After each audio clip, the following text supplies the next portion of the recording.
옛날 중동 지방에 한 임금이 있었습니다. 근데 이 왕은 참 리더십도 있고 참 좋은데 한 가지 단점이 뭐냐면 화가 나면 그 화를 주체하지 못해서 홧김에 정치를 하는 사람입니다.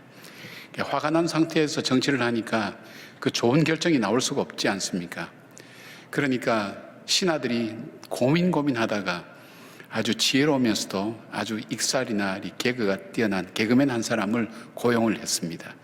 그래서 임금님이 화가 나면 이 사람을 빨리 투입해서 임금의 마음을 이렇게 달래도 주고 위로도 해주고 생각도 바꾸어서 임금님을 위로하는 일에 정말 큰 기여를 했습니다. 정말 나라가 안정적으로 발전하고 신하들도 행복했습니다. 그러던 어느 날 이 개그맨이 그만 결정적인 실수를 하게 된 겁니다. 이 임금님이 화가 그냥 끝까지 났습니다. 그래서 그렇게 얘기합니다. 여봐라, 저놈을 공개 처형하여라. 갑자기 죽음의 신세가 된 거예요. 그러니까 이 개그맨이 끌려나가다가 외쳤습니다.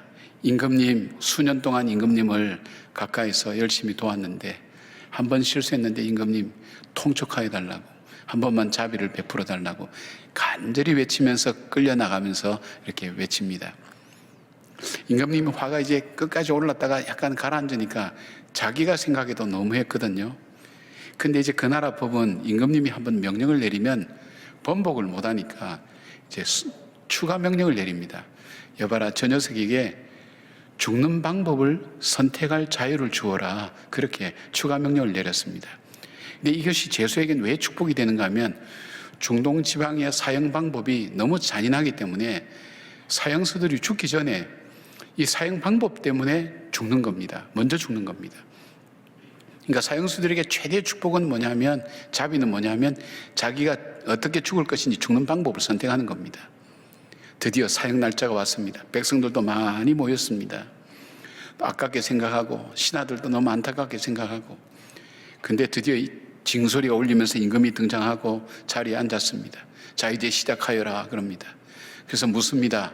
너는 어떤 방법으로 죽을 것이냐? 그때 이 개그맨이 임금에게 큰 절을 하고, 정말 저같이 미천한 저에게 이런 큰 자비를 베풀어 주셔서 임금님 너무나 고맙습니다. 그리고 어서 결정하여라. 예, 임금님, 제가 죽는 방법을 선택하겠습니다. 저는 늙어서 죽는 방법을 선택하겠습니다. 안 죽었어요, 여러분. 예. 참 지혜로운 사람이죠. 우리는 인생을 살다가 참 지혜롭게 살아야 되겠다는 생각할 때가 많습니다. 왜냐하면 우리의 능력이 한계가 있고 우리의 생명에 연한이 있기 때문에 우리가 정말 잘 살려고 할 때에는 우리에게 주어진 이 시간이라는 것을 정말 잘 사용해야만이 지혜롭게 잘 살 수가 있습니다. 지혜롭게 산다는 것, 그것이 얼만큼 중요한가 하는 생각을 우리가 종종 해봅니다. 오늘 본문에서 이 사도 바울은 그 은혜에 의하여 믿음으로 말미암아 구원함을 받은 주의 백성이 어떻게 사는 것이 지혜롭게 사는 것인가, 정말 하나님의 그 구원과 그 소망을 가지고 있는 그 백성이 이 땅을 살면서 한계가 있고 생명의 한계가 있고 능력의 한계가 있는 이 땅을 살면서 정말 잘 살 수 있다는 것, 그것은 어떤 삶의 모습인가 하는 것을 우리에게 말씀해 주고 있습니다. 여러분은 2021년 한 해를 살아오셨습니다. 이 2021년에는 다시는 돌아오지 않을 뿐 아니라 우리에게 한번 지나가는 해이기도 합니다. 우리는 2022년을 맞이합니다.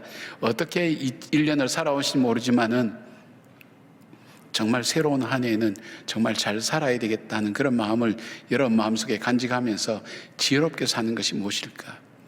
하나님께서 우리를 언제까지 이 땅에 두실런지는 아무도 알 수 없습니다. 아마 내년 이 시간에는 이 자리에 없을 분들도 있을지 모르겠습니다. 그건 하나님만이 아십니다.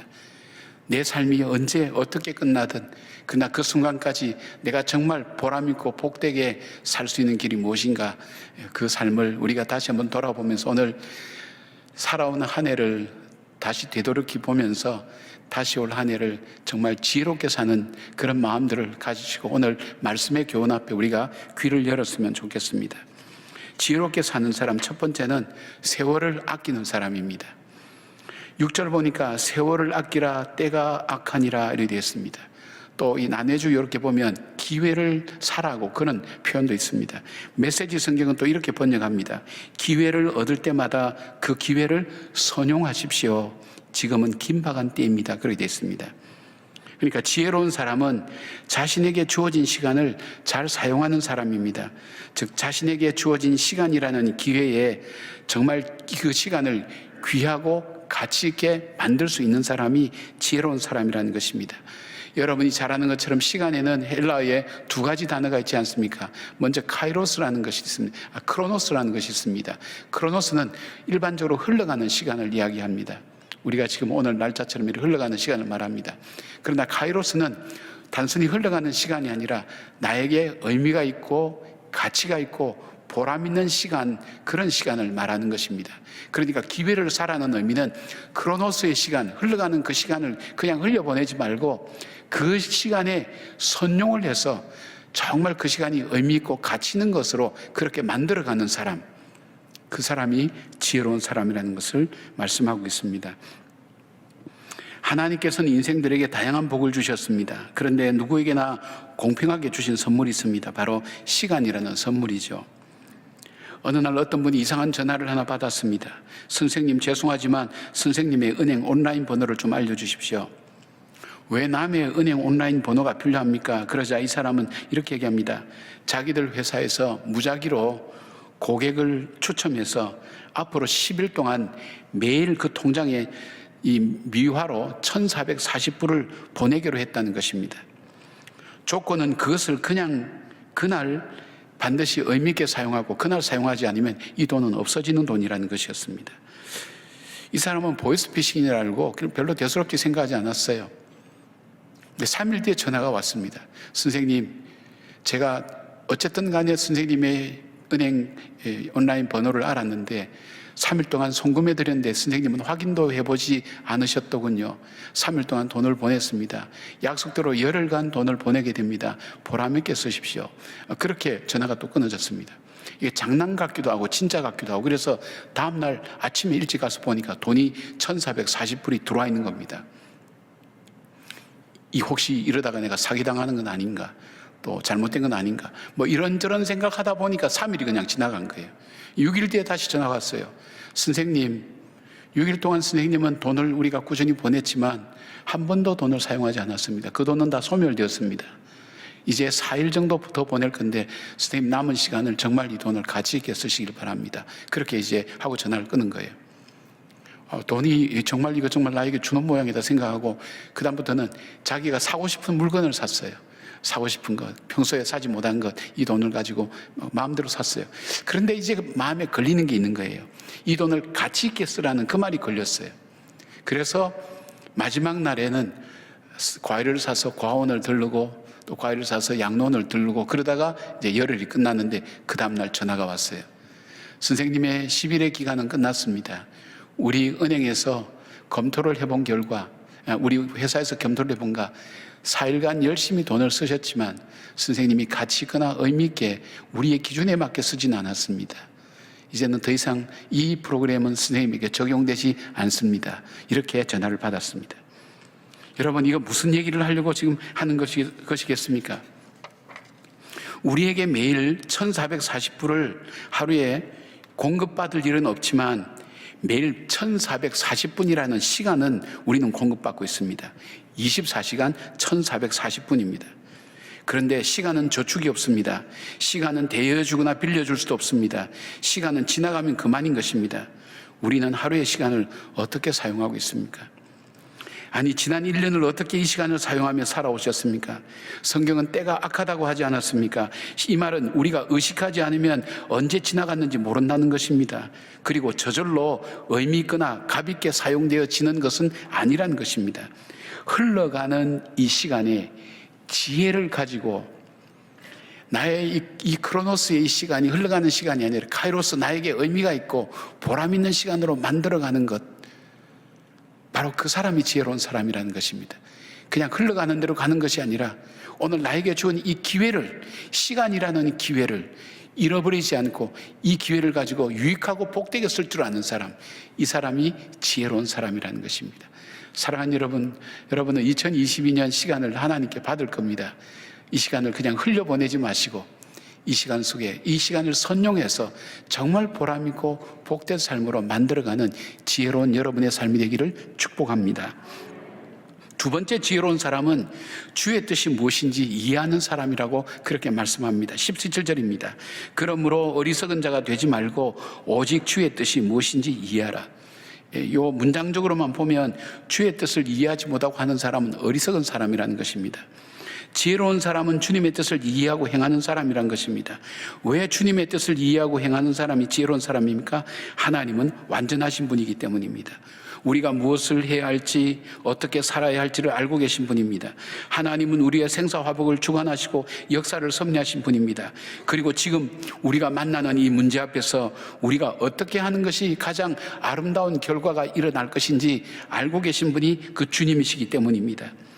욥은 시련과 고난 가운데서 이렇게 고백합니다. 욥기 23장 8절에 내가 가는 길을 그가 아시나니 그가 나를 단련하신 후에는 내가 순금같이 되어 나오리라고 고백합니다.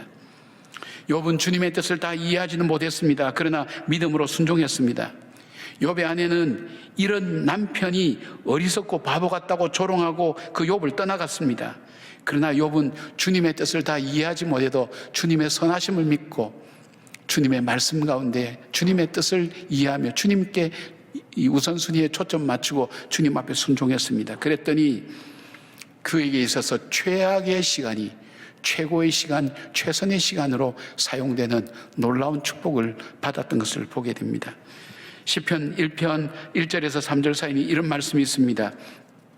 복 있는 사람은 악인들의 꾀를 따르지 아니하며 죄인들의 길에 서지 아니하며 오만한 자들의 자리에 앉지 아니하고 오직 여호와의 율법을 즐거워하여 그 율법을 주야로 묵상하는 자로다. 그는 시냇가에 심은 나무가 철을 따라 열매를 맺으며 그 잎사귀가 마르지 아니함 같으니 그가 하는 모든 일이 다 영통하리로다. 여러분, 이렇게 살았던 사람 중에 대표적인 사람이 누구입니까? 요셉이 아니겠습니까?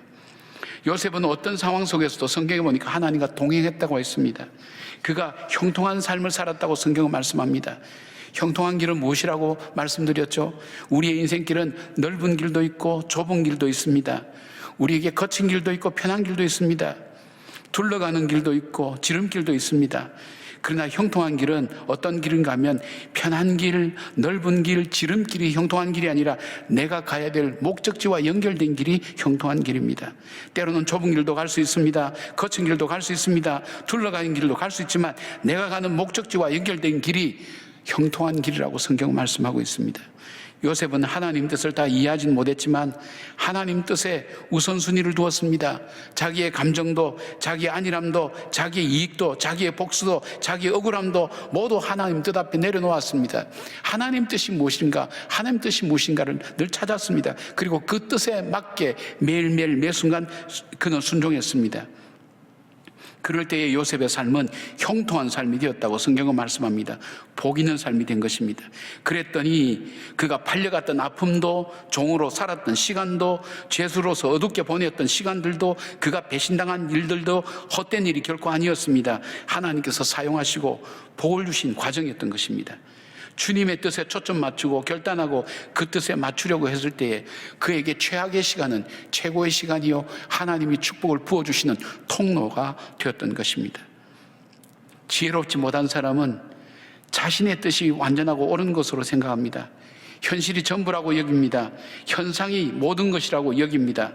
그래서 자기의 생각과 자기의 선택과 환경과 여건에 따라서 선택하고 결정합니다. 그러나 지혜로운 사람은 완전하신 주님의 뜻에 자기를 맡깁니다. 복종합니다. 예수님을 보십시오. 십자가를 앞두고 이 십자가를 피할 수 있게 해달라고 간청합니다.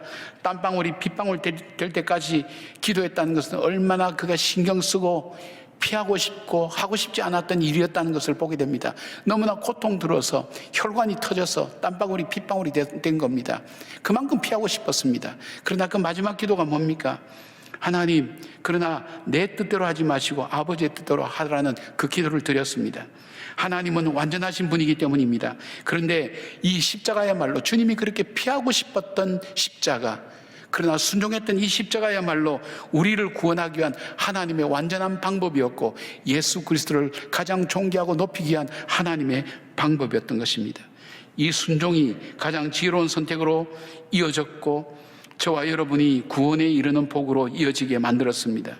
사랑하는 여러분, 우리가 살아가는 일에 이해하지 못하는 일들이 내 삶에 다가오고 감당하지 못하는 일이 내 삶 속에 뒤덮는다 할지라도 나타난 현상이 전부인 것처럼 느끼지 마시고 드러난 현실이 전부인 것처럼 생각하지 마시고 내 마음에 찾아오는 생각이 전부라고 생각하지 마시고 먼저 하나님 뜻을 생각하시길 바랍니다. 하나님 뜻에 초점 맞추시길 바랍니다. 그렇다면 최악의 결정이라고 최악의 시간이라고 생각하는 그 부분이 하나님께서는 축복에 가시는 과정입니다. 요셉이 감옥에서 2년 내지 3년 있지 않았습니까? 2년이나 3년은 요셉에게는 긴 시간이었습니다. 억울한 시간이었습니다. 술 맡은 관원장의 꿈을 해결해 줬기 때문에 금방 나갈 줄 알았습니다. 그러나 그 사람이 잊어버렸습니다. 버리전 시간처럼 여겨졌습니다. 그러나 애굽의 법에 30살 이하가 되면 관리로 등용이 안 됐습니다. 요셉이 30살까지 그 감옥에 있었던 것입니다. 그리고 총리 대신이 되었고 또 흉년을 관리할 줄 알고 풍년을 관리할 줄 아는 지혜로운 사람이 될 수 있었던 것입니다. 최악의 시간이 최고의 시간이요 하나님께서 준비시켜 주시는 역사가 된 것입니다. 여러분의 삶과 저의 삶도 마찬가지라고 생각합니다. 지금 힘들고 어렵지만 이 최악의 시간이 하나님의 뜻에 초점 맞추고 우리가 이 시기에 이 어려움을 이겨낸다면 이 시간 때문에 나중에 하나님께서 축복하셨다고 분명히 고백하는 그런 믿음의 확신들과 분명한 현실들이 나타나라고 믿습니다. 그 믿음 가지고 이겨나가시는 여러분들 되시기를 바랍니다. 세 번째 지혜로운 사람은 성령 충만한 사람이라고 말씀하고 있습니다. 18절에 보니까 술 취하지 말라 이는 방탕한 것이니 오직 성령으로 충만함을 받으라고 말씀합니다. 성령으로 충만한 사람이 지혜로운 사람인 것입니다. 시간의 기회를 잘 사용하고 최선의 선택을 위해서 하나님 뜻을 이해하기 위해서 사도 바울은 우리가 성령으로 충만해져야 된다고 말씀하고 있습니다. 바울은 로마서 7장 19절에 이렇게 고백합니다. 내가 원하는 바 선은 행하지 아니하고 도리어 원하지 아니하는 바 악을 행하는도다라고 탄식합니다. 이것이 바로 저와 여러분의 모습입니다. 바울은 성령 충만을 술 취하는 것과 비교해서 설명합니다. 이동호 목사님은 의사이면서 설교가인 마틴 로이드 존스 목사님의 글을 인용해서 술은 본래 촉진제나 각성제가 아니라 사람을 억제하는 역할을 한다고 설명합니다. 즉 술은 사람의 자율성, 판단력, 이해력 혹은 통제력, 분별력을 모두 이루고 있는 중추신경을 마비시키고 맙니다.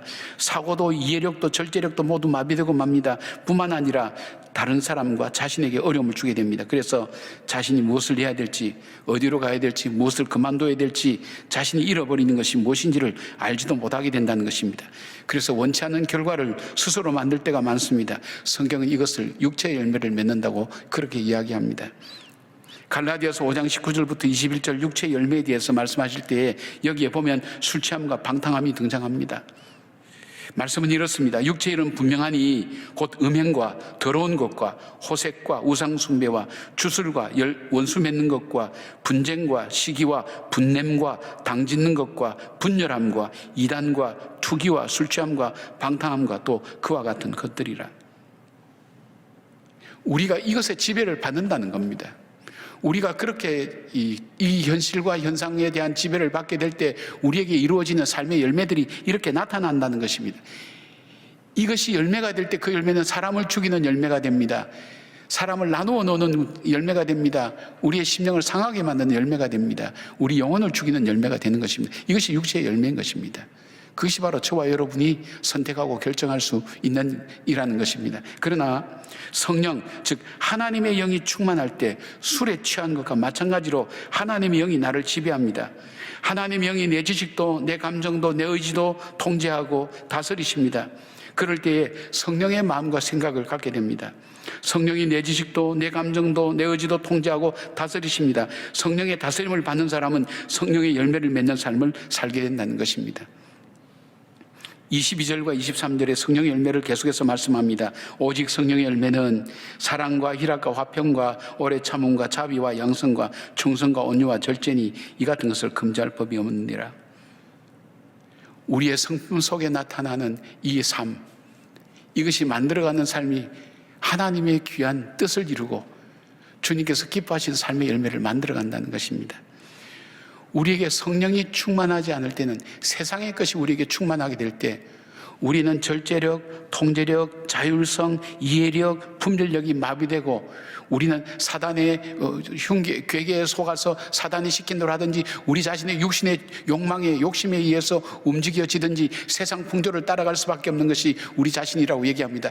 바로 이런 우리가 맺는 것이 육체의 열매라면, 하나님의 영이 나를 지배할 때, 하나님의 영이 나를 통제할 때, 나를 다스리실 때 내 삶 속에 맺어진 삶이 바로 이 성령의 열매를 맺기 때문에 우리가 바로 성령으로 충만해져야 된다고 말씀하는 것입니다.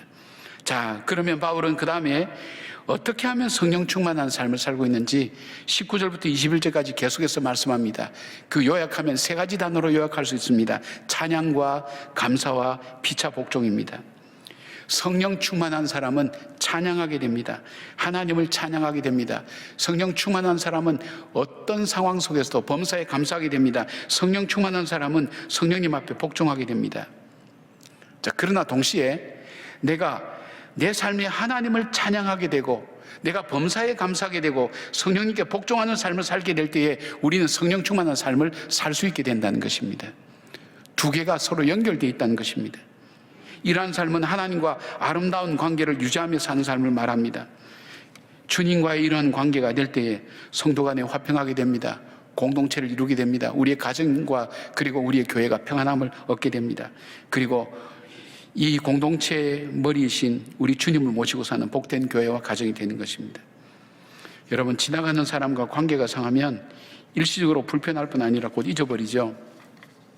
그러나 내 삶의 중요한 가족과의 관계, 또 친구와 관계 소통이 안 되고 불편하면 얼마나 고통스럽고 어려운지 알 수 없습니다.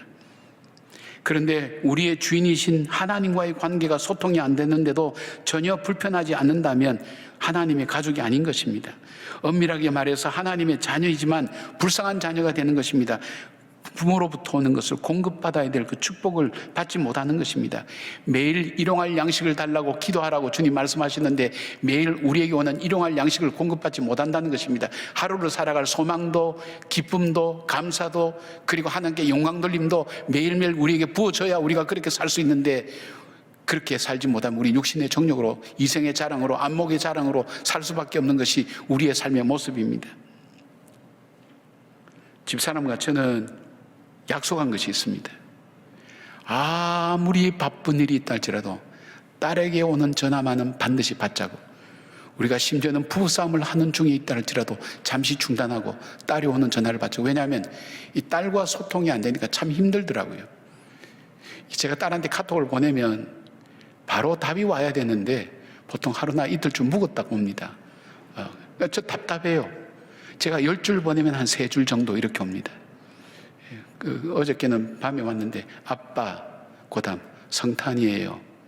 축하하고 축복해요. 그리고 이모티콘 하나 보냈어요. 그게 다예요. 감질나는 거예요. 좀 긴 걸 받고 싶어요. 그게 안 돼요. 근데 우리 집 사람은 그것도 잘해요. 자기도 긴 걸 보내지만 긴 걸 잘 받아요. 이 딸하고 관계가 소통이 안 되니까 제가 답답하더라고요. 저희 집사람하고 관계도 소통이 안 되고 또 마음이 상하면 답답해요. 못 견뎌요. 나와서도 종일 그 생각이에요.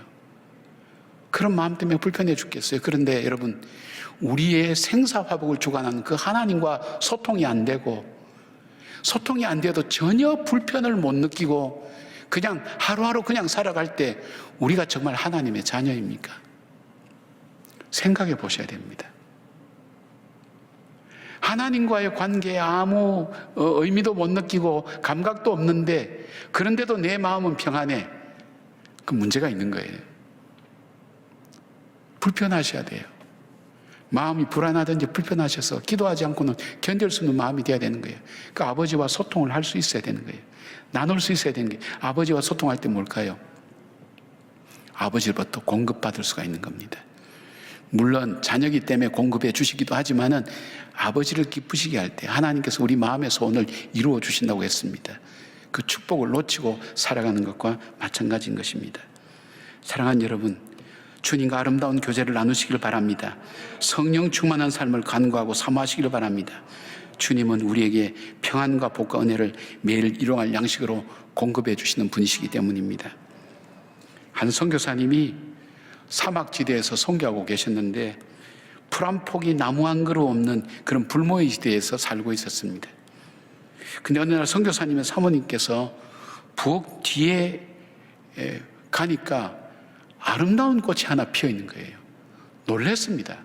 풀 한 폭이 나무 한 그루 볼 수 없는 이곳에 갑자기 꽃이 피어 있는 거예요. 야, 이거는 하나님께서 우리에게 보여주신 기적이다, 이적이다. 너무 감격을 했습니다. 우리가 외롭고 힘드니까 내가 너희를 이렇게 사랑하고 보고 있다고 알고 있다고 주신 사인이라고 생각하고 너무 기뻐했어요. 그리고 생각을 딱 하게 된 거예요. 자기가 설거지하고 매일 허드렛 물을 갖다 버리는 곳이 바로 그곳이었어요. 처음에는 그냥 물이 스며듭니다. 그런데 자꾸 계속 부니까 토양이 바뀌게 된 거예요. 토양이 바뀌게 되면서 꽃이가 날라오니까 거기에 꽃이 피게 되는 거예요.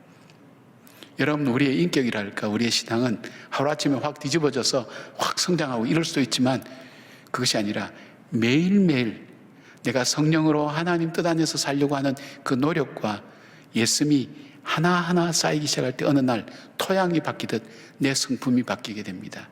내 삶의 습관이 바뀌게 됩니다. 내 삶의 방향이 바뀌게 됩니다. 그러면서 전혀 예상하지 못했던 바로 이 황무지에서 꽃이 피는 놀라운 기적이 일어나는 것입니다.